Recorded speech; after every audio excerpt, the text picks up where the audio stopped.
전 세계 예수로 행복한 복음 방송을 시청하시는 시청자 여러분, 저는 예수 행복한 교회를 담임하는 박명수 목사입니다.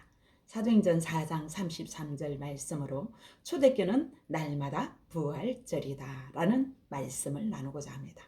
오늘은 1년에 한 번에 있는 부활절입니다. 많은 교회와 성도들이 부활절을 준비하느라 분주합니다. 또한 목회자들도 부활절 설교를 준비하시느라 집중합니다. 이 부활절이 지나가면 부활의 기쁨과 부활의 찬양과 부활의 설교는 서서히 사라지는 것이 참으로 안타깝습니다.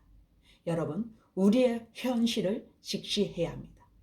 한국교회가 부활신앙을 강조하지 않는 것이 유감이다 라고 어느 교수님이 쓰신 것을 보고 제가 크게 공감하였습니다. 제가 한번 읽어드리겠습니다. 유감, 부활절 홀대 40대 1, 이 숫자가 무엇을 의미할까요? 사순절과 부활절을 비교하는 숫자입니다. 우리는 40일 동안 예수 그리스도의 고난과 십자가를 기리고 금식하고 묵상합니다. 그러나 부활절에 할애된 시간은 고작 하루에 불과합니다. 이 글을 읽을 때 정말 폭풍 공감이 들었습니다. 십자가에서 대해서는요, 40일씩 묵상하고 금식도 하지만 부활의 기쁨을 누리는 것은 달랑 하루뿐입니다. 그리고 목회자가 십자가와 부활을 이야기하는 것은 40대 1이 아니라 400대 1이 되지 않을까 생각합니다. 더 깊이 생각하니까 평생 설교에 4000대 1이라고 저는 생각이 듭니다. 여러분, 이것은 정말 심각한 문제라고 생각합니다. 여러분, 우리 십자가 찬양도 엄청 많잖아요. 그러나 부활 찬양은 얼마 없습니다. 또한 우리 조직 신학이든 모든 책에는 십자가에 관한 책은 많은데 부활에 관한 책은 얼마 없습니다. 여러분, 만약에 예수 그리스도의 부활이 없었다면 십자가는 한 젊은 유대인의 안타까운 죽음에 불과하고 우리와 동일한 죽음일 뿐입니다. 너무나 공감되는 말입니다. 고린도전서 15장 17절에 그리스도께서 다시 사신 일이 없으며 너희 믿음도 헛되고 너희가 여전히 죄 가운데 있을 것이요. 아멘. 이렇게 소중한 것이 부활 신앙입니다. 부활의 교리가 무너지면 모든 교리도 무너지게 돼 있는 것입니다. 여러분, 오늘날 초대교회로 돌아가자 외치며 초대교회로 돌아가기를 갈망하고 사모하며 온갖 프로그램을 도입하여 열심히 훈련을 하고 있습니다. 그런데도 왜 초대교회와 같은 신앙이 되지 않을까요? 또한 초대교회 신앙이 무슨 신앙일까요? 여러분, 고민하시기 바랍니다. 여러분, 초대교회 당시에는 성경도 없었는데도 어떻게 그렇게 뜨겁게 강력한 신앙과 순교의 신앙이 될 수 있었을까요? 여러분, 교회의 모델은요, 오늘날 대형교회가 아니라 초대교회가 우리의 모델이어야 합니다. 또한 목회자의 모델은 유명하고 큰 교회 목회자가 아니라 초대교회 사도들이 모델이어야 합니다. 또한 성도들의 모델은 유명한 성도가 아니라 초대교회 성도들입니다. 그럼 오늘날 이 시점에서 초대교회로 돌아가려면 우리의 모델인 초대교회의 성경 속으로 들어가서 다시 한번 유심히 살펴봐야 합니다. 그리고 오늘 교회와 개인이 초대교회처럼 날마다 부활절인가를 말씀으로 오늘 되돌아보는 시간이 되시기를 바랍니다. 여러분, 이 말씀을 끝까지 반복해서 들을 때 이 말씀이 지식이 아니라 실제가 되는 것입니다. 사도행전에 있는 초대교회 때 성경을 자세히 살펴보면 먼저 초대교회 성도들의 변화의 이유는 너무나 간단하고 분명합니다. 한마디로 부활하신 주님을 만나고 성령 충만 받고 그분을 인정하고 함께 사는 것, 이거밖에 없습니다. 사도행전 초대교회 성도들은 자기가 주인된 죄를 해결하고 부활하신 예수님을 주인으로 믿고 범사에 늘 좋은 일이든 안 좋은 일이든 늘 범사에 인정하는 삶, 그러니까 감사하는 삶을 살았습니다. 사도행전 1장에서 예수님이 부활하신 후에 제자들에게 예루살렘을 떠나지 말고 약속한 성령을 기다리라고 하시며 또 부활의 증인이 되라고 하셨습니다. 예수님이 제자들이 보는 데서 하늘로 올라가셨으며 또 예수님이 하늘로 올라가심을 본 그대로 오시리라고 하셨습니다.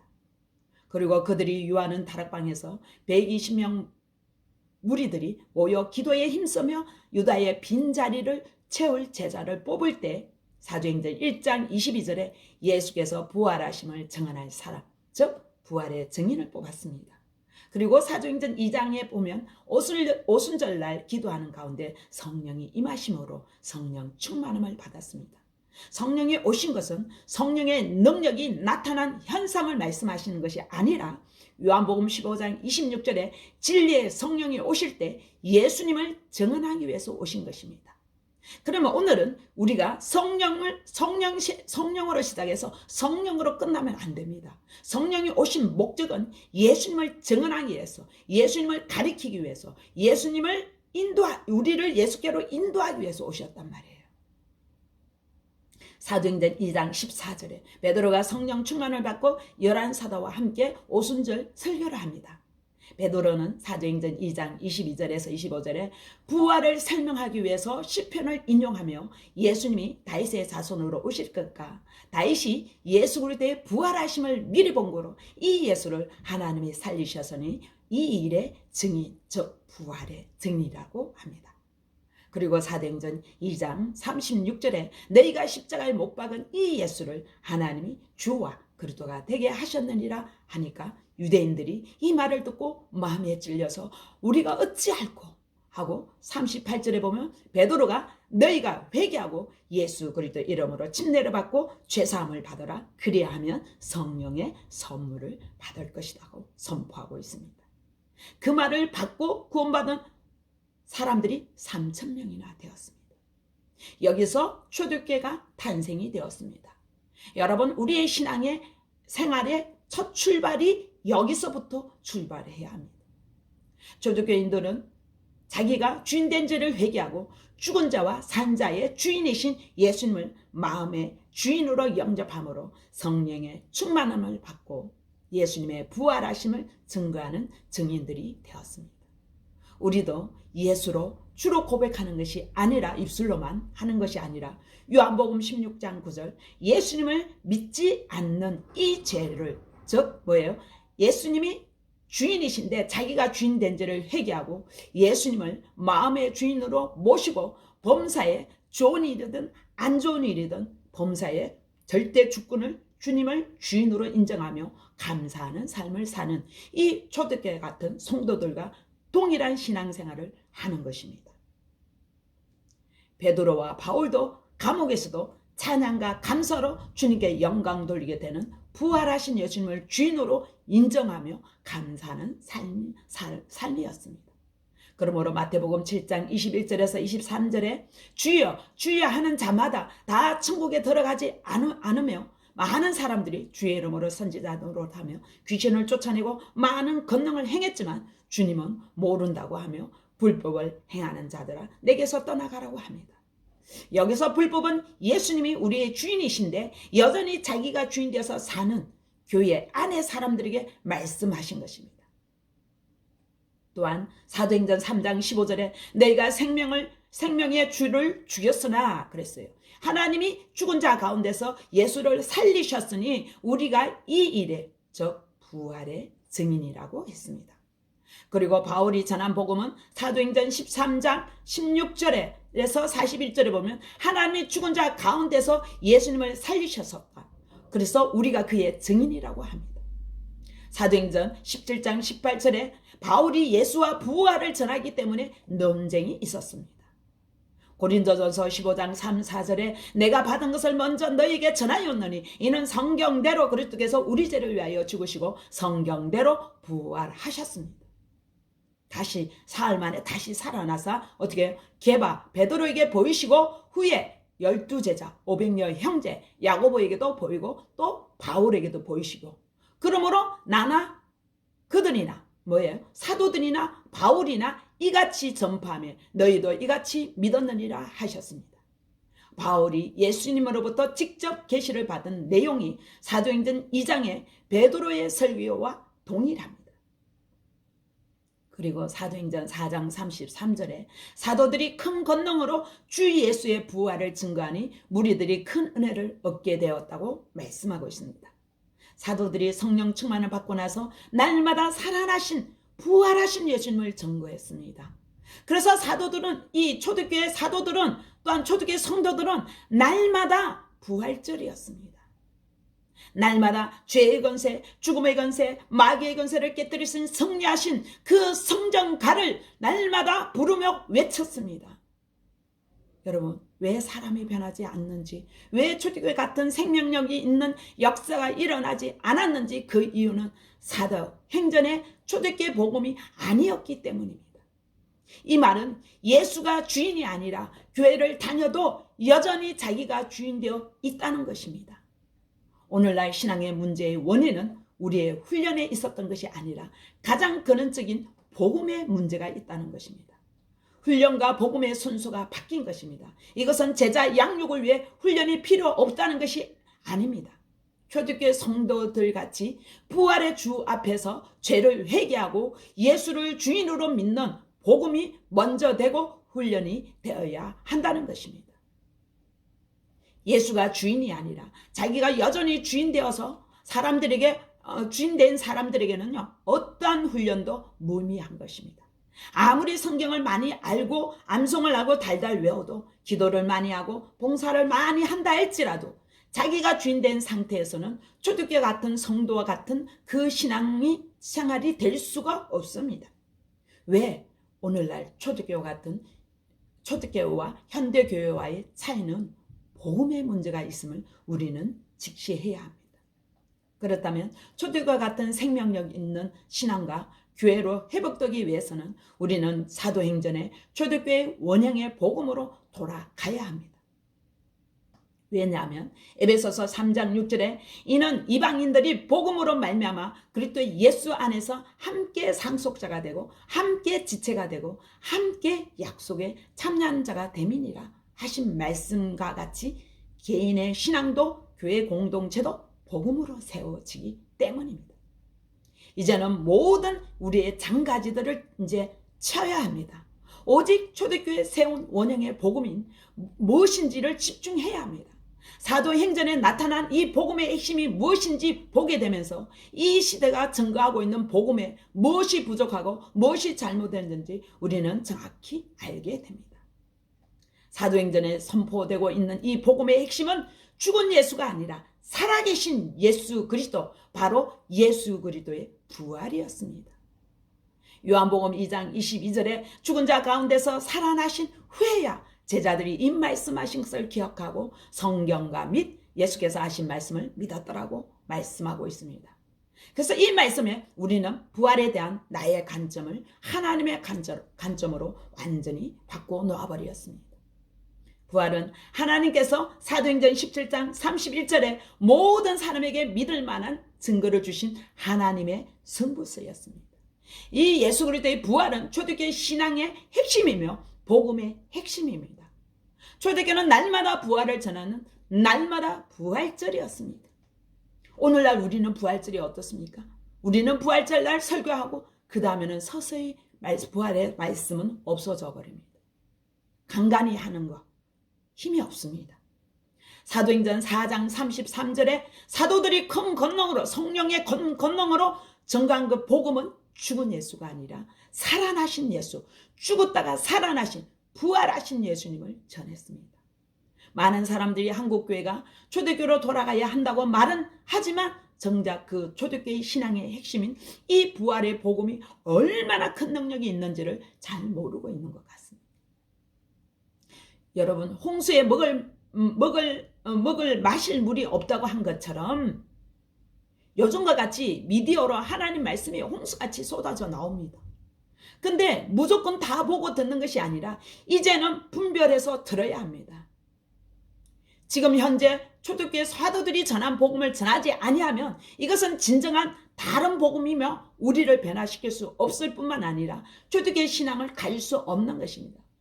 우리 성도들이 요즘 정치와 현 시대의 흐름과 교훈적인 것과 각양 은사 등 듣기 좋은 정보를 얻기 위한 설교를 듣는 것이 아니라 진정한 초대교회 복음을 들어야만이 진정한 초대교회 신앙이 될 수가 있는 것입니다. 초대교회 신앙이 되어야만이 지금 현재의 삶에도 천국의 삶을 살며 승리할 뿐만 아니라 하나님께 영광을 돌리며 앞으로 핍박의 시대가 올 때도 우리가 눌리지 않고 치고 나가는, 이기고 나가는 능력이 부활 신앙에서 나온다는 사실입니다.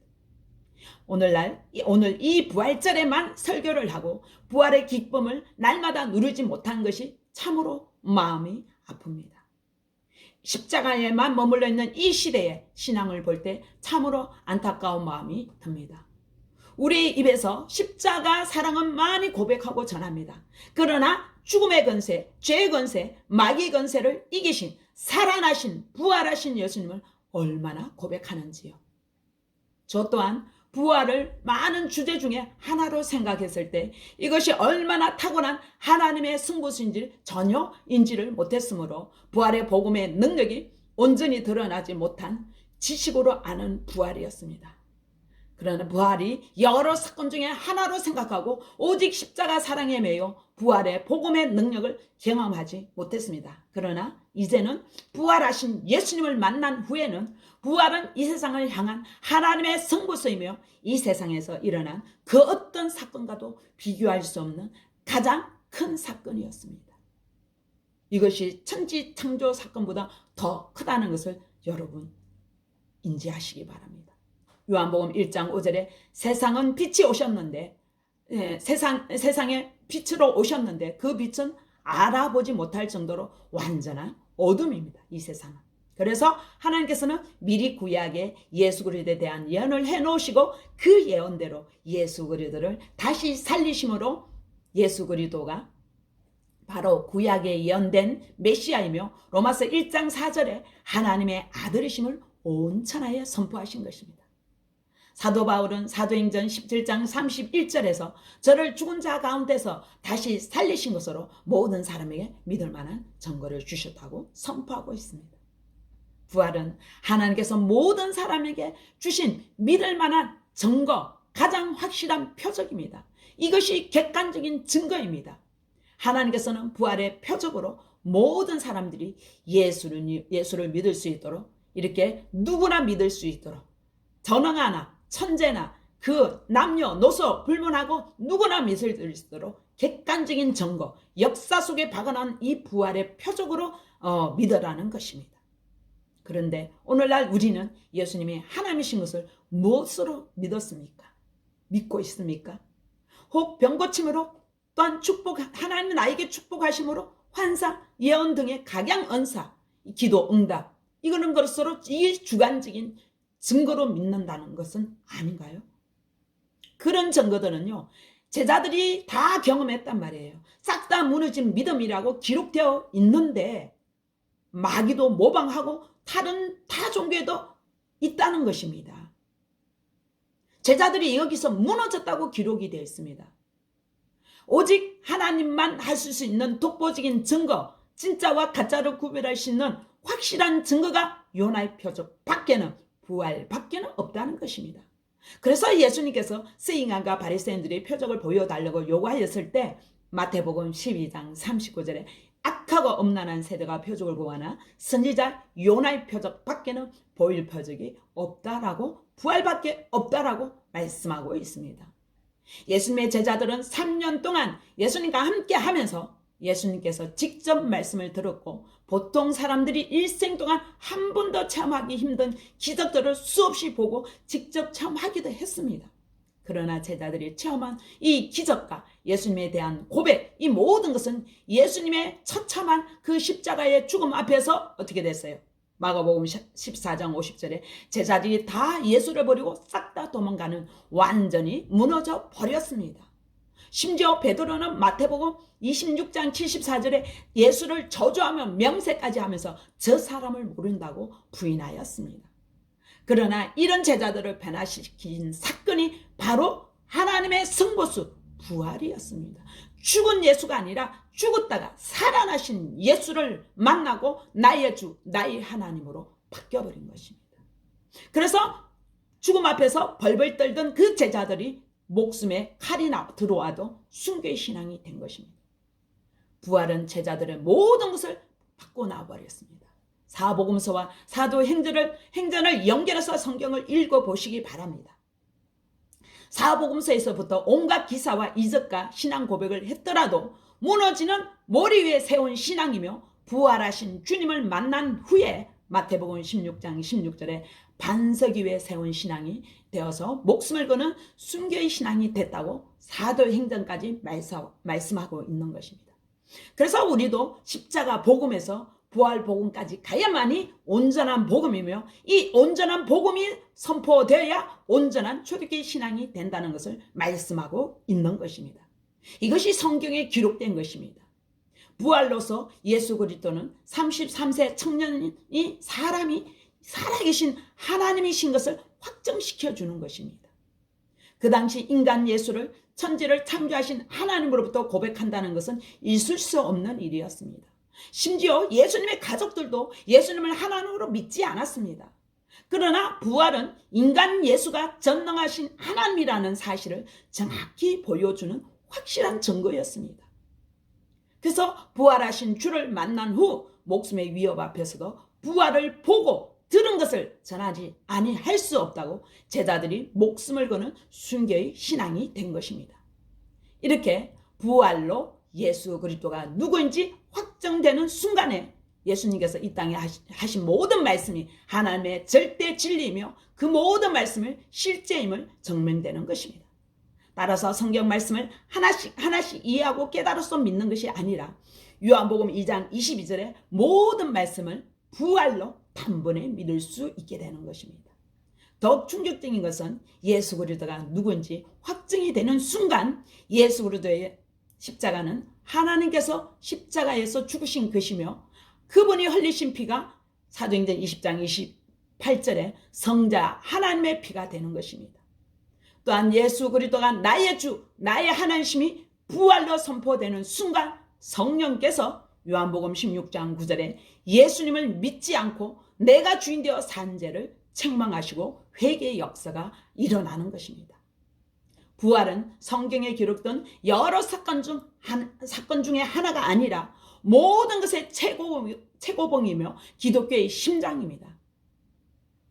부활이 선포되어져야지 성령께서 회개의 역사가 일어나게 하시는 것입니다.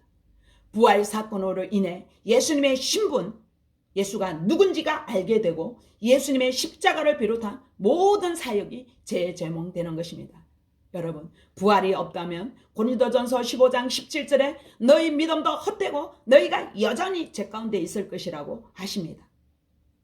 또한 부활이 없다면 사도행전 2장 22절에 성경의 모든 말씀을 믿을 수 없고 고린도전서 15장 15절에 우리는 하나님의 거짓 증인, 부활을 증거하지 않으면 거짓 선지자라는 것입니다. 부활 없이는 예수님이 하나님이심을 믿을 수가 없고 신구약의 모든 성경 말씀이 진리임을 실제로 믿을 수가 없습니다. 부활이 성경의 모든 것을 푸는 열쇠이기 때문에 고린도후서 4장 3절에 마귀는 이 복음의 광채를 혼미시켜 왔습니다. 그래서 부활을 전하면 부활에 치우쳤다고 하는데 여러분 실상 십자가에 치우친 것을 정작 모르는 것이 혼미하게 하는 사단의 전략에 속고 있는 것조차도 모르고 있는 것입니다. 부활의 단어의 의미조차도 가립니다. 부활의 단어가 뭐예요? 부활은 죽었다가 살아난 것이 부활입니다. 엄격히 말하면 치우친 것이 아니라 절대 치우친 것이 아니라 이 단어만 살펴봐도 부활에 죽었다가 살아난 것이 부활입니다.